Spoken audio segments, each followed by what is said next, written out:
আজকে তোমাদের দেখাবো আমি কতটা কষ্ট করে কাজে যাই। তো আমি রেডি হয়ে গেছি, রেডি হয়ে এবার সাইকেলটা নেবো। সাইকেলটা নিচ্ছি, সাইকেলটা নিয়ে রাস্তায় যাব। তো তোমরা দেখতেই পাবে রাস্তার অবস্থাটা কি। এই সাইকেল নিয়ে তারপরে রাস্তায় নামবো। এই রাস্তার অবস্থাটা দেখো খালি, এতটা রাস্তা খারাপ। এই বর্ষার সময় রাস্তা কেটেছে, পাইপ বসিয়েছে, তাই জন্য এতটা রাস্তা খারাপ হয়ে গেছে। তো সাইকেল চালানোই যায় না, লেবে লেবে যাই আমি। এত খারাপ রাস্তা, তারপরে এই সারা দিন রাত বৃষ্টি হচ্ছে। বৃষ্টি তো সারাদিন হতেই আছে, বন্ধ হচ্ছে না। একটু বন্ধ হয়েছে, তা আমি বেরিয়ে পড়লাম কাজে। এখানে প্রচুর জল জমে, তো এখানে আমি দাঁড়িয়ে গেলাম, কি করে যাব।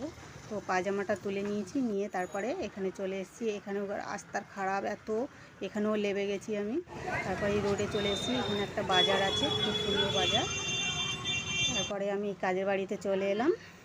কাজের বাড়িতে এসে তো এই বাড়ির আমাদের ডোনা আছে, এই ডোনা ম্যাডাম এতটা খুশি হয় গেলে, একটু আদর করতে হয়। তারপরে কাজ সেরেই রাতে আসছি। এখানে এতটা জল জমে গেছে, তো আমি ভাবছি কি করে যাব। তো আমাকে